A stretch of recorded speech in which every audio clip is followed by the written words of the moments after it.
Olá, meus amores e minhas amoras, tudo bem com vocês? Sejam muito bem-vindos a mais uma semana de atualidades.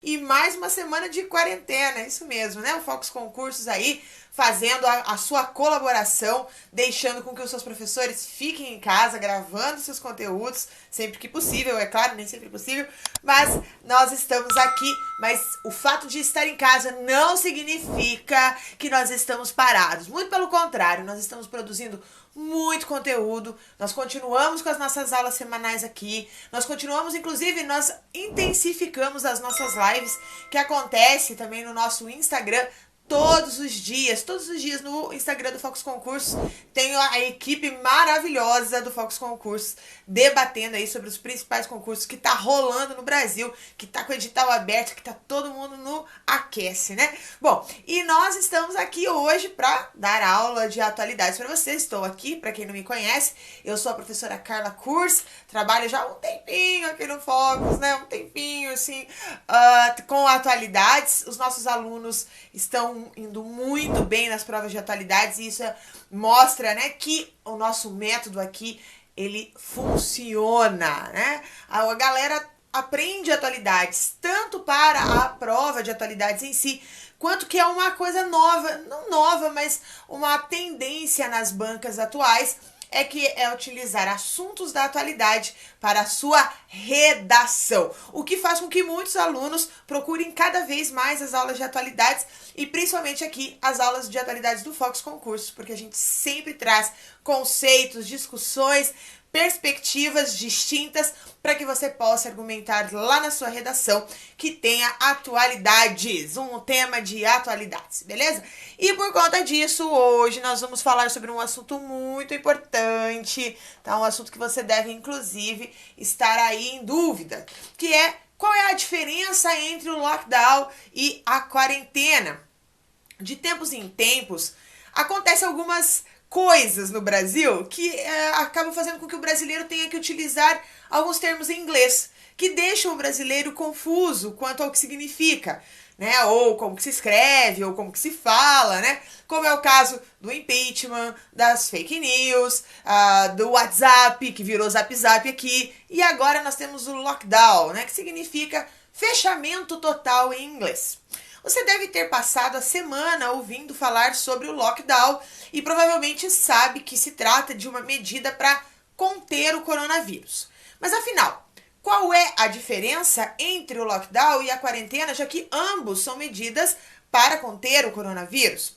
Então, mais de um mês depois de grande parte do país adotar as medidas de isolamento social, alguns locais agora começam a dar um passo além e decretar os chamados lockdowns com as regras ainda mais restritivas. Então, o município de São Luís do Maranhão começou o seu lockdown no dia 5 de maio, enquanto Fortaleza, no Ceará, implantou a medida a partir do dia 8 de maio. Mas, prof, para que serve isso, afinal de contas, tá? Então, ele é de caráter emergencial. Então, a medida ela é eficaz para a redução da curva de casos e, assim, dar mais tempo para a reorganização do sistema de saúde. Então, países que implementaram conseguiram sair mais rápido do momento mais crítico, tá? Ele é descrito, inclusive, no boletim epidemiológico publicado no Ministério da Saúde como uma medida para sair do período crítico.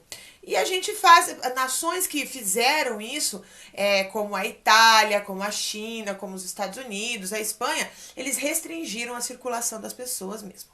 Mas, prof, o que afinal vai mudar, né? Bom, em quarentenas, em termo genérico, né, que vem sendo usado com pouca precisão pela mídia, o que geralmente acontece é o chamamento distanciamento social, tá? Esse distanciamento, ele pode ser mais brando ou mais extremo, dependendo do contexto. Então, o Ministério da Saúde classifica essa estratégia em dois subtipos. O distanciamento social aplicado, DSA, e o distanciamento social seletivo, ou DSS. Então, o distanciamento social seletivo é o mais brando. É aquele que defende que apenas as pessoas de um grupo de risco sejam isoladas e que o resto da população viva normalmente, seguindo alguns protocolos de higiene. Você já sabe, usa máscara, lava a mão, enfim, tá? Apesar de representar danos menores à economia, esse modelo não é tão efetivo no combate da doença, já que os grupos vulneráveis continuarão tendo contato com as pessoas infectadas assintomáticas ou sintomáticas, o que torna mais difícil o controle, tá? Quem explica isso é o próprio Ministério da Saúde no seu boletim epidemiológico. Já o DSS é chamado popularmente de isolamento vertical. Certeza que você já ouviu esse termo, tá? O distanciamento social ampliado, DSA, envolve o fechamento de escolas e também o estabelecimento de estabelecimentos, a proibição de aglomerações, paralisação da maior parte das atividades não essenciais. Então, a população, nesse caso, é aconselhada a ficar em casa e sair somente para o essencial. Essa estratégia, conhecida também como isolamento horizontal, ela é mais eficiente em combater a propagação do vírus, mas tem sérios impactos na economia. O lockdown, por sua vez, é o próximo passo nessa escala. Ele é ainda mais restrito que o isolamento horizontal adotado atualmente, tá? Que você talvez tenha passado um período por ele. Então, nele, a população só é autorizada a sair de casa para serviços essenciais e pode haver até o uso da força policial para se certificar que a medida esteja sendo cumprida. Ou seja, um policial pode te parar na rua para garantir que você só está indo ao mercado mesmo. Além disso, certas áreas são totalmente isoladas e pode haver bloqueio de estradas, controle de trânsito para evitar a circulação de pessoas entre os bairros ou entre cidades. As áreas muito afetadas pelo vírus tendem a adotar o lockdown, já que é a forma mais eficaz de combater a transmissão. Então, foi assim em Wuhan, que foi o epicentro da epidemia na China, em que o governo usava as tecnologias de reconhecimento facial para se certificar de que ninguém estava furando a quarentena. Áreas dos Estados Unidos, da Itália, da Espanha também decretaram lockdown quando os casos dispararam. Em alguns países, mesmo não tão afetados pela pandemia, optaram por decretar lockdown cedo para evitar o pior, que foi o caso da Nova Zelândia, por exemplo, que saiu da pandemia com apenas 20 mortes por Covid-19 no país inteiro. Isso foi um feito histórico. Tá? Mas por que foi tomada essa medida? Com o relaxamento do isolamento social, o Brasil vem assistindo nos últimos dias uma escalada no número de casos e mortes pelo novo coronavírus e corre o risco de se tornar o novo epicentro da pandemia no mundo, segundo alguns estudos.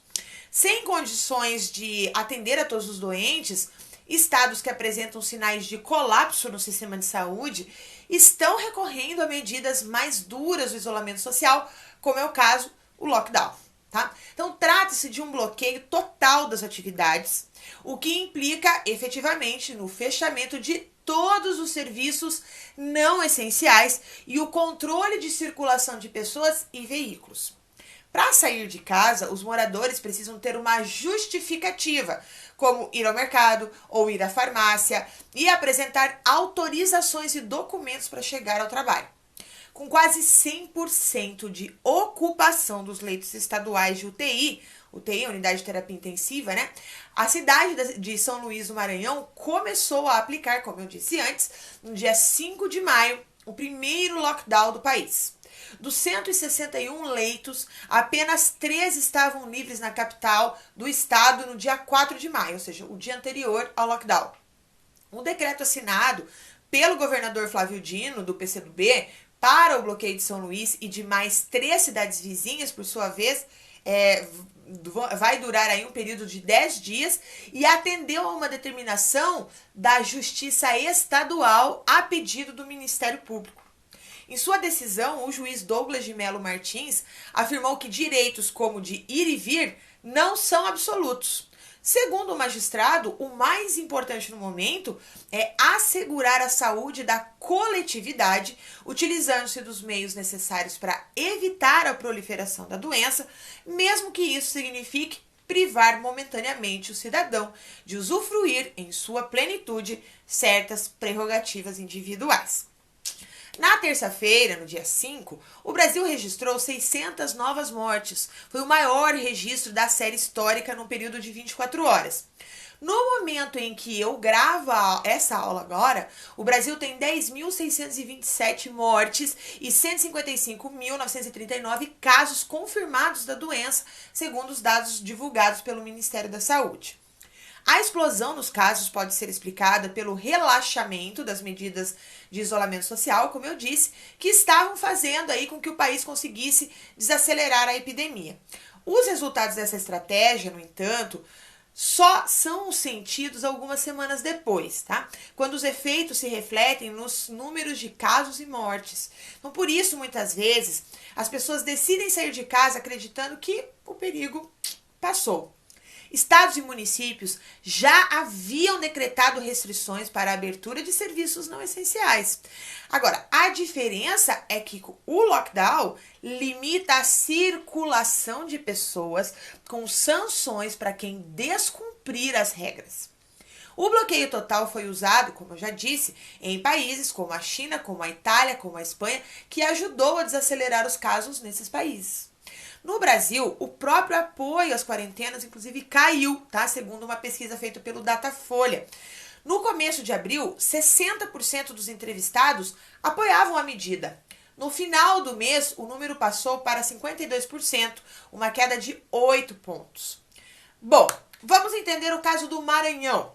São Luís amanheceu no dia 5 de maio com 30 bloqueios espalhados na cidade. Os motoristas eram abordados e precisavam mostrar documentos como crachás para provar a necessidade de trabalhar.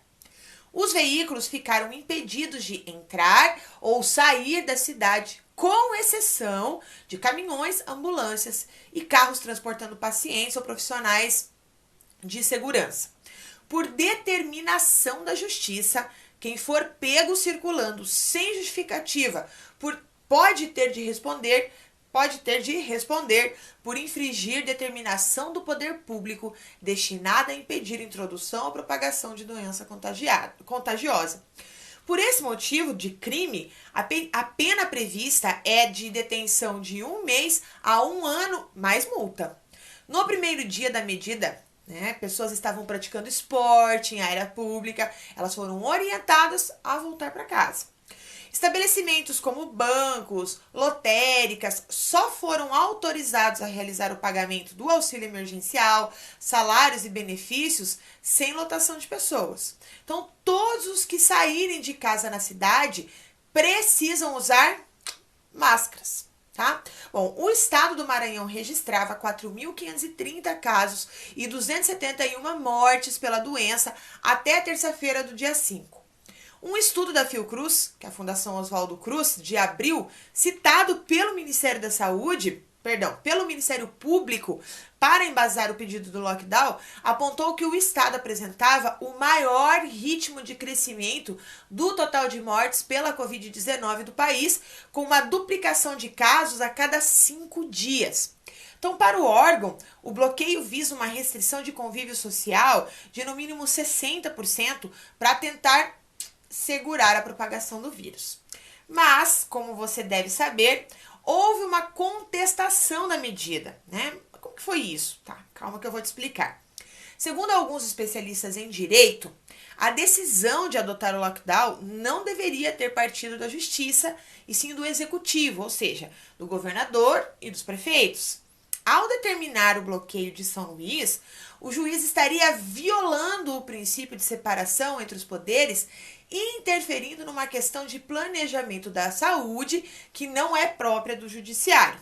Então, isso só deveria acontecer em caso de omissão do executivo, dizem os críticos.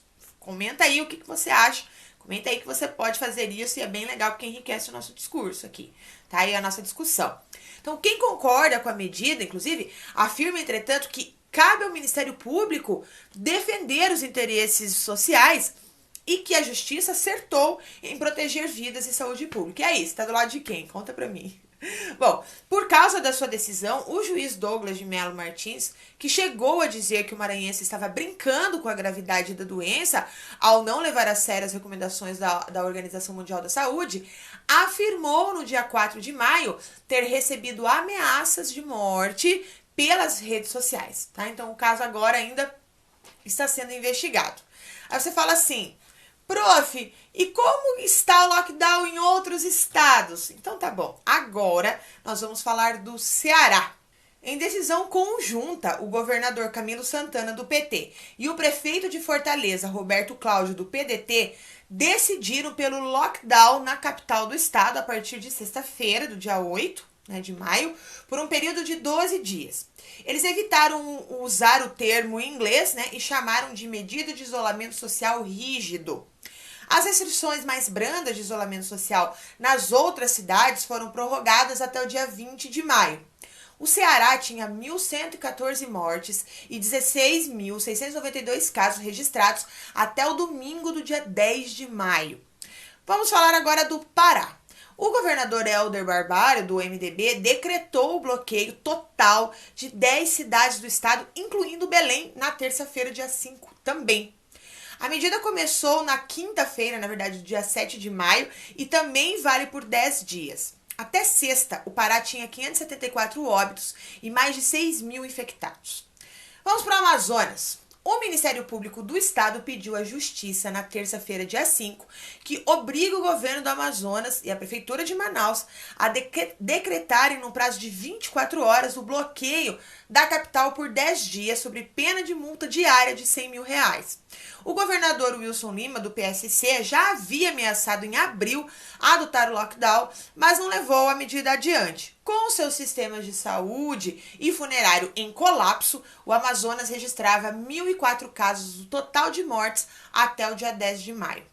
Vamos para Pernambuco. O secretário estadual da Saúde, o André Longo, afirmou ao jornal Estado de São Paulo, no dia 4 de maio, que o governador Paulo Câmara, do PSB, havia pedido apoio ao Exército e apresentado uma proposta de lockdown à Assembleia Legislativa. E ele disse: olha, a gente está desenhando um processo e estudando como fazer para garantir que ele seja exitoso. Pernambuco tinha 972 óbitos e 12.470 pacientes com Covid-19 até o domingo também, no dia 10 de maio. Bom, e o Rio de Janeiro? Continua lindo? Vamos lá. Bom, o governador Wilson Witzel, do PSC, vem sendo pressionado por assessores desde o início de maio a adotar o lockdown no estado. Um comitê científico que auxilia o governo recomendou a medida nas regiões mais críticas. Então, na segunda-feira do dia 4 de maio, em entrevista ao programa Roda Viva na TV Cultura, Witzel afirmou que o bloqueio total não era uma figura presente no ordenamento jurídico brasileiro, mas que ele estudava novos tipos de sanções a quem desrespeitasse as medidas de isolamento. O Rio de Janeiro registrava 1.714 mortes e mais de 17 mil casos de Covid-19 até o domingo também. Um estudo da Fundação Oswaldo Cruz, a Fiocruz, aponta que o estado pode ficar sem leitos de UTI já a partir do dia 13 de maio. Então, por conta disso, a fundação defende medidas de lockdown, que é esse isolamento rígido e passível de punição para quem descumpri-lo, que agora você já sabe, certo? Na hora da prova você pode conceituar aí bem bonitinho. Bom, a adoção tardia dessas medidas, segundo a Fiocruz, resultaria numa catástrofe humana de proporções inimagináveis para um país com as dimensões que o Brasil tem. Então, o bairro de Copacabana, na zona sul do Rio de Janeiro, se tornou o local com maior número de mortos, e casos confirmados da Covid-19 na cidade. De acordo com os números divulgados pelo painel de monitoramento da Secretaria Municipal de Saúde, a região concentra 411 contaminações pelo coronavírus e 71 óbitos decorrentes da transmissão. Lembrando que quem conhece Copacabana sabe que o bairro tem bastante idosos, tá? Esse levantamento que eu tô falando aqui é do dia 8 de maio. Então, apesar dos números e das recomendações para o isolamento social, o calçadão da Avenida Atlântica, aquela conhecida de Copacabana, que margeia ali a praia, apresenta intensa movimentação de pessoas e algumas delas, inclusive, sem máscaras de proteção. Um Google aí, rapidamente você já vê essa imagem, tá? O bairro já liderava, inclusive, a estatística sobre números de contaminação e confirmações de doenças antes. Porém, agora ele ainda fica atrás do bairro Campo Grande, na Zona Oeste, no que dizia a respeito ao número de mortes, tá? Porque Campo Grande, ele foi o primeiro bairro do Rio de Janeiro a receber o lockdown parcial, que aconteceu na quinta-feira, no dia 7. Tá? Então, grades e barreiras impedem a circulação de pessoas que não estejam realizando atividades consideradas oficiais nos pontos de maior aglomeração da região. Também tem o bairro de Bangu, que é vizinho a Campo Grande, que também passa por bloqueio desde o dia 8 de maio. E São Paulo, prof, como está São Paulo?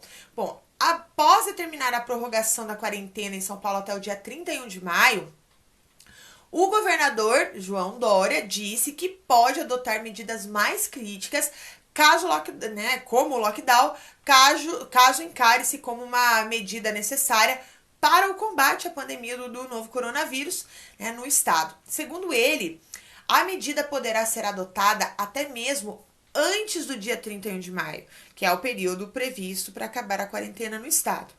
Sobre o uso de máscaras, que a partir do dia 7 de maio passou a ser obrigatório em todo o estado de São Paulo, desde o transporte público até dentro dos estabelecimentos e os locais públicos. E, inclusive, uma pesquisa revelou que 78,7% dos paulistas disseram concordar parcial ou totalmente com a frase. Olha lá. Me sinto mais seguro se todos estiverem usando máscaras. Você se sente mais seguro se todos estiverem usando máscaras? Escreve aí e comenta aí pra gente também. Bom, na capital, que é o epicentro da pandemia no Brasil, a prefeitura anunciou um mega rodízio a partir do dia 11 de maio, hoje, né, para diminuir a circulação de veículos e, consequentemente, reduzir o número de pessoas circulando nas ruas. E o Paraná? Bom, o Paraná tem 109 mortes pelo novo coronavírus, de acordo com o boletim divulgado pela Secretaria de Estado da Saúde, a CESA, no domingo, no dia 10. O número de casos confirmados é de 1.835. O relatório aponta 2 novas mortes pela doença e 50 novos casos da Covid-19 no estado, em comparação com o número divulgado no dia anterior. Então, o governador Carlos Massa Ratinho Júnior, que aqui a gente só chama de Ratinho Júnior, né, do PSD, admitiu no dia 17 de abril que o Paraná pode aderir a um lockdown, ou seja, um fechamento completo de atividades não essenciais, caso aumente muito o número de casos da Covid no estado. De acordo com o Ratinho Júnior, a possível medida será adotada para evitar o colapso do sistema de saúde. O governador disse que muitos países de primeiro mundo tiveram que adotar uma quarentena pesada, então não dá para achar que o Brasil vai ser diferente. Daqui pra frente tudo vai ser diferente, não, tá?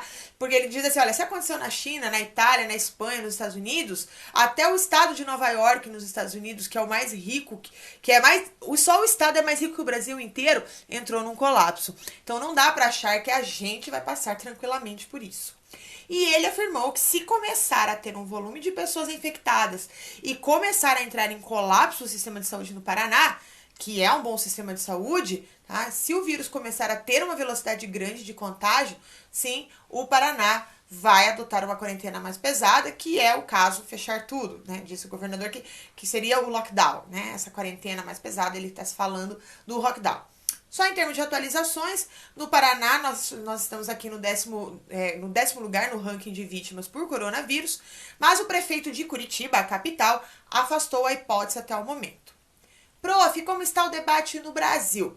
Então, depois de se dividir entre esquerda e direita, né, nos últimos dias, um novo fosso passou a colocar os brasileiros em lados opostos. Então, nós temos os que defendem o maior isolamento social possível durante a expansão da pandemia do coronavírus e quem pede o confinamento exclusivo de grupos de risco para permitir a reabertura de empresas e evitar o tombo ainda maior na economia. Ao menos 6,8 milhões de brasileiros já vivem em cidades sob o regime de bloqueio completo por causa do novo coronavírus. A medida está em vigor em 3 capitais, São Paulo, Belém, né, e Fortaleza, e São Luís, né, na verdade, São Luís, Belém e Fortaleza, e é alvo de estudo, inclusive, para outros estados cumprir aí parcialmente, como você já viu. Então, em um boletim epidemiológico publicado no dia 6 de abril, o Ministério da Saúde definiu o lockdown como o nível mais alto de segurança e que pode ser necessário em situação de grave ameaça ao sistema de saúde. Essa é a definição. Então, durante esse bloqueio total, todas as estradas, saídas da região, fronteiras são restringidas por agentes de segurança pública e somente trabalhadores essenciais têm a permissão de entrar ou sair de uma área isolada. Nunca houve nada parecido no Brasil, mas como o isolamento social foi sendo abandonado pelas pessoas e o número de óbitos subiu, e subiu muito, tá? Essa é uma medida que pode conter o avanço da transmissão. Nessa semana, o ministro da Saúde, né, o Nelson Teich, admitiu pela primeira vez que locais mais afetados pela pandemia devem sim endurecer o confinamento. 10 estados são responsáveis por 90,6% dos óbitos registrados no Brasil. Entre eles estão Maranhão, Pará, Ceará, que já anunciaram aí o fechamento de 15 cidades, a Bahia, o Rio de Janeiro, na Bahia e no Rio de Janeiro os prefeitos das capitais anunciaram um lockdown parcial, em bloqueio aí em alguns bairros. Então, o Brasil tem tido intensos debates sobre as medidas de isolamento social. Então, enquanto o presidente Jair Bolsonaro defende a volta ao trabalho da população, alguns estados e municípios adotam medidas mais restritivas da tentativa de conter o novo coronavírus. O Bolsonaro, inclusive na semana passada, foi ao Supremo Tribunal Federal com um grupo de empresários, você deve ter visto isso, ministros, enfim, para pressionar pelo fim das restrições à atividade econômica. O Ministério da Saúde divulgou no dia 10 de maio o mais recente balanço dos casos do novo coronavírus do Brasil. Então, os principais dados, os mais fresquinhos que nós temos até então, é que nós tivemos 11.123 mortes, então eram 10.627 mortes no sábado e no domingo já mais de 1.000 pessoas tinham morrido. Tá? Foram 496 mortes confirmadas em 24 horas, 162.699 casos confirmados, tá? E foram 6.760 casos incluídos no balanço em 24 horas. Então, epidemiologistas e infectologistas alertam que a decisão sobre o melhor caminho a seguir precisa ser técnica e não política ou exclusivamente econômica, tá? Levando em conta fatores como a curva dos novos casos e o perfil populacional dos brasileiros. Até o momento, o país adotou um caminho mais próximo ao que a gente chama de isolamento horizontal, né? A fim aí de frear a disseminação do vírus e prevenir um colapso no sistema de saúde. Mas não há um confinamento total, né? Vários estados e municípios determinaram aí suspensão de comércio e serviços não essenciais, mas não há uma paralisação total no Brasil. Alguns especialistas afirmam que o retorno à rotina sem planejamento e reforço na aplicação de testes à população pode causar danos. E o primeiro dado a ser considerado é que o vírus não se compara aí a um resfriado. Tá? O Imperial College de Londres, que vem realizando estudos como subsídio para a definição subsídio, né, na verdade, de definição de políticas contra a Covid-19 em diversos países, terminou um trabalho que estima o impacto de diferentes medidas de contenção sobre a pandemia. Então, uma das conclusões é que se absolutamente nada fosse feito, até 40 milhões de pessoas morreriam. É o equivalente ao impacto da gripe espanhola que aconteceu no mundo entre 1918 e 1919, que foi uma das epidemias mais mortíferas da história. Medidas intermediárias que reduzam os contatos sociais dos idosos com outras pessoas em 60% e do restante da população em 40%, cortariam a conta de mortos pela metade. Tá? E uma receita mais incisiva, com uma ampla testagem, isolamento de portadores de vírus associado ao distanciamento social mais severo, pode salvar 95% das vidas, desde que implementada quando a epidemia ainda está acelerando. Então, é o cenário em que o Brasil se encontra no momento, com a curva de novos casos em elevação. O Imperial College calculou que 44 mil brasileiros podem morrer em razão da Covid-19, mesmo com medidas mais restritivas. Mas essa cifra alcançaria 529 mil se fosse adotada apenas a reclusão vertical de idosos. Isso não quer dizer que a quarentena ou o lockdown seja uma solução simples. A gente sabe que não, né? Há um preço epidemiológico e o outro econômico a pagar. Então, do ponto de vista da saúde, o infectologista do Hospital Conceição, André Luz Machado da Silva, diz que se muitas pessoas ficarem isoladas por muito tempo, a imunidade social seguirá baixa. Assim, quando finalmente a vida voltar ao normal, o vírus pode provocar uma segunda onda de infecções. Agora, em outro estudo, que é o Imperial College, que eu acabei de falar, ele também previu esse possível efeito. Ele diz que o levantamento das restrições em setembro poderia levar a um novo pico de infecções entre novembro e dezembro pela falta de imunidade da população, entre a população. Por outro lado, o fardo econômico de ficar em casa também é pesado, né? Então, uma publicação do Centro de Pesquisa de Política Econômica, tem uma rede aí de mais de 1.000 pesquisadores com sede na Inglaterra, avalia que 2 meses de lockdown, né, que é esse bloqueio econômico, o bloqueio, né? Então, 2 meses de lockdown econômico poderia resultar em uma queda de 6,5% do PIB, né, o Produto Interno Bruto. E a grande recessão, lá de 2008, por exemplo, custou cerca de 4,5% do PIB americano.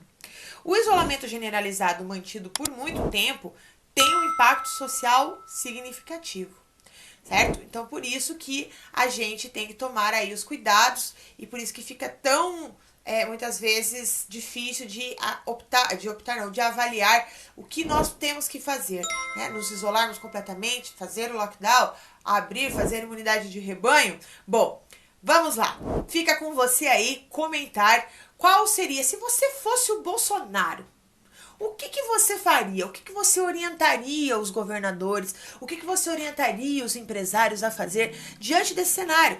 Considerando o aspecto econômico e considerando o aspecto social, o aspecto da saúde, tá bom? Conta aí pra gente. Gente, então é isso. Espero que você tenha compreendido aí os conceitos, que tenha ficado claro para você. A gente ainda teria muita coisa para conversar, mas o nosso tempo é curto. Só temos meia horinha para discutir aqui um tema tão grande, tão extenso como esse, mas sempre aqui cumprindo aí o nosso objetivo de te informar e te mostrar aí as várias discussões dos temas mais importantes de atualidades do Brasil. Um grande beijo e até a próxima segunda-feira.